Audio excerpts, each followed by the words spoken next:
personal between me and you, and I'm going to do you some serious harm, you big stiff idiot. The untouchable True School Sports Empire proudly presents something the boxing games are missing. Hey, what's going on? It's your boy BT, and I came here to talk some boxing with the thousands of True School Sports subscribers. Now, this is my official post-fight review for Otar Eranosyan versus Roger Gutierrez, and the result of the fight is an Otar Eranosyan 8th round stoppage, an absolute virtuoso performance, a star-making performance. If you didn't know who Otar Eranosyan was before this fight, you definitely know who he is now. And if you didn't watch the fight, you're going to be hearing about this fight on this channel and anybody else who really follows boxing. Now, Otar Eranosyan, that man right there, excuse my French, I know this is a Christian program, but that's a bad motherfucker right there. That is a bad motherfucker right there. Otar Eranosyan is a damn, he's a beast. And I've been singing his praises here on True School Sports for the last couple of years.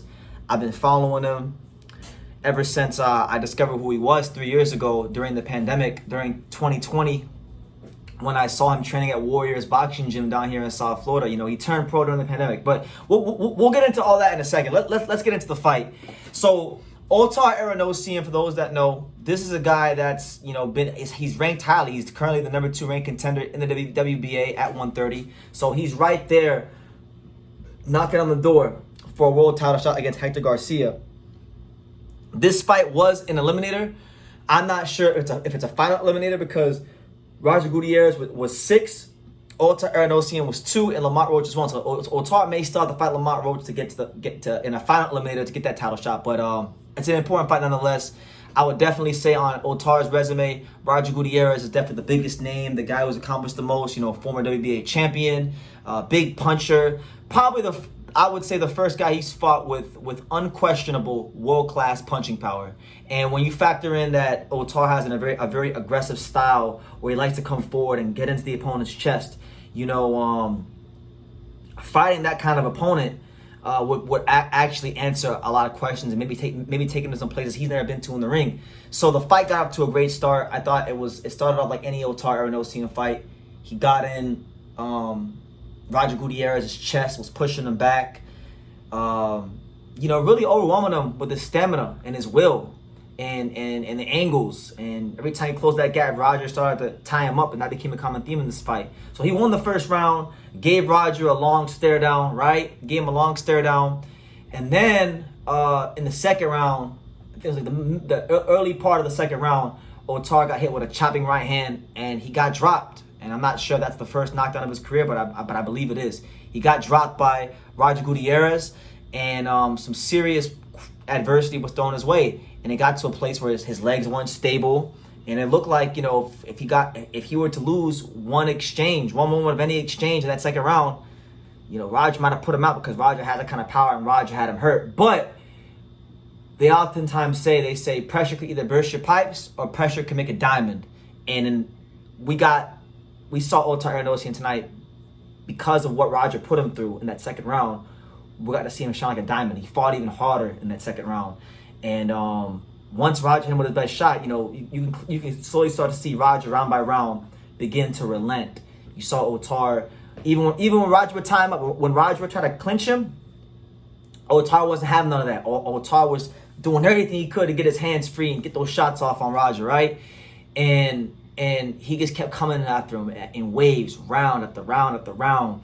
And then I would say by like round 5 or 6, he began to really settle into a great rhythm.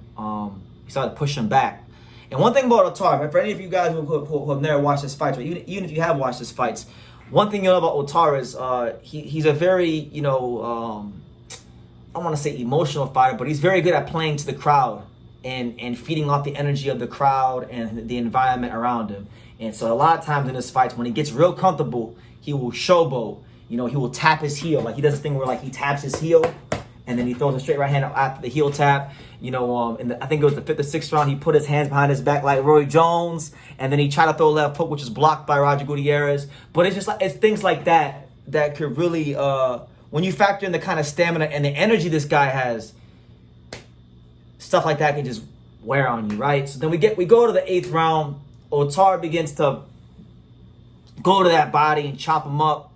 and he had Roger doubled over, and he hit him with a barrage and an avalanche of body and headshots until he ultimately dropped him.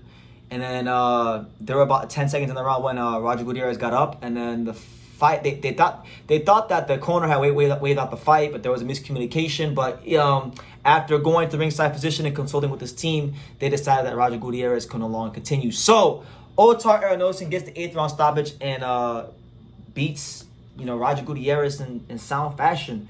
And I gotta say, man, I'll tell you guys this: my first video I made on this channel of Otar, I think, was when I made my prospect review video in 2021. But I've been following Otar since 2020 when I first seen him at the gym. During the pandemic, when there wasn't a lot of boxing going on, that's when this guy turned pro. And I had a chance to go down to Warriors boxing gym when they just first opened it here in Hollywood, Florida. And I watched Otar train in a group of like 10 or 15 people, and he stood out because he just trained so hard. Like when these other guys would be trained to exhaustion, I mean, he seemed to just up his pace and up his level, and he just has so much energy. I've seen him train with other professionals and doing strength and conditioning work, and he always says, every day is easy work. That's his saying. Every day is easy work.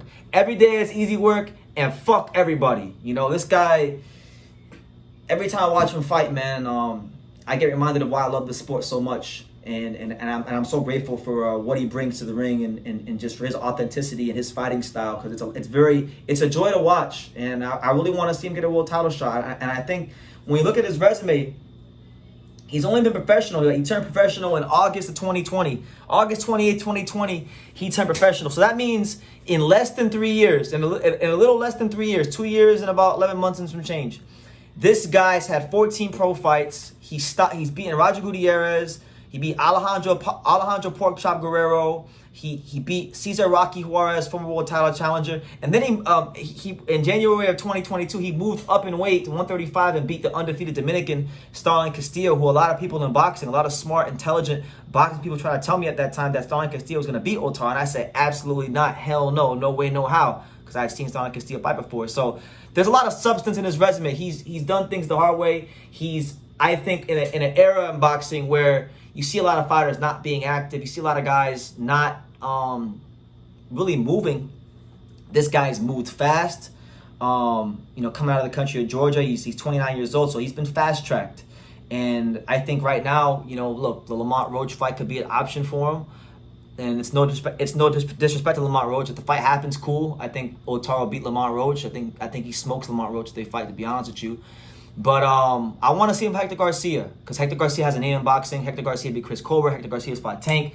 And I've always looked at Otar as being someone on that level. He's probably, of all the fighters that are part of this South Florida fight community and the gyms we got here, he's probably one of the fighters I'm the highest on, where I can definitely tell you, like, him, it's been from day one. From the day I saw him, world champion, no doubt about it. He's been one of them guys where I'm like, it's not even a question in my mind he's going to be a world champion. Because to beat this guy, you're going to have to nail him to the canvas. His will, his stamina, his boxing IQ, his pressure. There's a lot of good positive attributes with him. And I've said it many times. If he fights Hector Garcia, he's going to punish Hector Garcia. And tonight really just validated it, because there's been some questions that even I've been having internally about Otar. Like, we know his stamina is great. We know he can box. We know he's smart. But punching power was questionable. But you saw in this fight, he saved his best for last. So what I learned tonight about Otar was that when the opponent gets better, so will he. And that's a great sign. So I genuinely believe by the end of next year, if things go according to plan and the fighters get the opportunities, I definitely think Otar Eranosyan and Otabek Komotov will both be world champions at 130 and 126 respectively, and Timur Bragimov will have 2 world champions and 2 real dangerous fighters in the sport that people got to come see in these weight classes. So just a great performance tonight from him. Really enjoyed it. And shout out to Otar Eranosyan. Now, switching gears, I wanted to speak about a couple other fights on the card. On the same card, you had a really interesting fight. You had Petros Anian against Christian Baez. We know Petros Anian has had a very interesting career. Petros Anian is trained by Freddie Roach, and has had some up and down career. You know, he is still to this day the only guy to give Sabrina Matias his only pro loss, but then Matias came back in the rematch and stopped him in 9 rounds. So he's been rebuilding, and he had a fight tonight against Christian Baez. Christian Baez, you know, was a hard-punching southpaw, coming to you live and direct out of, you know, Venezuela. And you know, Christian Baez has had some interesting fights. You know, he did beat Kevin Thunderstorm Johnson, and he was a very formidable opponent. And in fact, I thought he was actually beating Petros Anian pretty soundly in the fight. Had a very steady attack to the body, had a very steady attack to just anywhere he could touch him. I thought he was fighting a very educated pressure fight against Petros Anian, but then that's the thing, right? Petros Anian doesn't have a high knockout percentage, but he's still physically strong guy. He can punch, and yeah, I thought Petros Anian was getting whooped, and he found that one shot. I think it was in the 7th round. Yeah, 7th round. And he got Baez up out of there. So that's 2 wins in a row for Petros Anian, and the rebuild continues in a major way for him. So good for him. Great win for him. Great fight. And then the other fight I guess I'll talk about very briefly here. It was a fight, and the only reason I'm talking about it is because the journeyman fighter that was in the fight is from Dania Beach. He apparently he's from Dania Beach because they said he's from Dania Beach. But Tristan Gallichan, 1-0, took on Ryan Schwartzberg from Dania Beach, Florida. Dania Beach stand up. Ryan Schwartzberg was 3-11-2, and I remember I had a chance to watch Ryan fight a couple years ago on a Global Legion card, one of those like Global Legion cards. And his record is not pretty. You know, he's 3-11-3. He's done some MMA in the past. He's fought some regional prospects down here in South Florida like Giovanni Estella and Alian Lamada, and he got stopped. I actually watched him when he fought Alian Lamada, and that was on, what card was that on? That was on the Hermage Hardy Besh card. That was this little Ricky Dink card I watched one time. He didn't look good in that fight, but tonight Ryan Schwartzberg looked pretty good, and he was actually coming off of a win against a 7-0 prospect. And I actually thought he probably should have won this fight, but he got a draw, so it's not the worst result he could have got. But good for him, man. Good to see guys like him improving and doing anything in the sport of boxing. You know, for me, it's not always about the guys with the undefeated records or the world championship contenders, but it's also about the guys who are journeymen, and he's doing his thing, man. And he's from Dania Beach, same city as me, so God bless the guy, and best wishes to him in his journey in boxing. He was even doing a little bit of switch hitting like Terrence Crawford, so. I enjoyed this fight, and I wish him the best, Ryan Schwartzberg. But that's my review on the Pro Box card. You know, I haven't had a chance to watch Pro Box over the last, couple of months. I really do love watching Pro Box cards because they give you the best bang for your buck in the sport. Make sure you guys get your Pro Box TV app. I've watched a lot of Pro Box cards, and they have a pretty high standard of boxing and matchmaking. But this one right here, this card right here, this whole card was fire from the first fight to the last. There was no boring fights. There was no non-competitive fights except the Otar fight, because Otar is just that damn good and he made it non-competitive towards the end. But it was all exciting, and I think they really knocked it out the park tonight. So that's what it is. Otar Eranosyan, Hector Garcia. I want to see the fight. I think Hector gets smoked. I know that's Broadway Joel's guy. So anybody who listens to Broadway Joel, tell him I said that Hector Garcia is going to get smoked by Otar Eranosyan if that fight ever gets made. But, yeah, let me know what you guys think in the comments down below.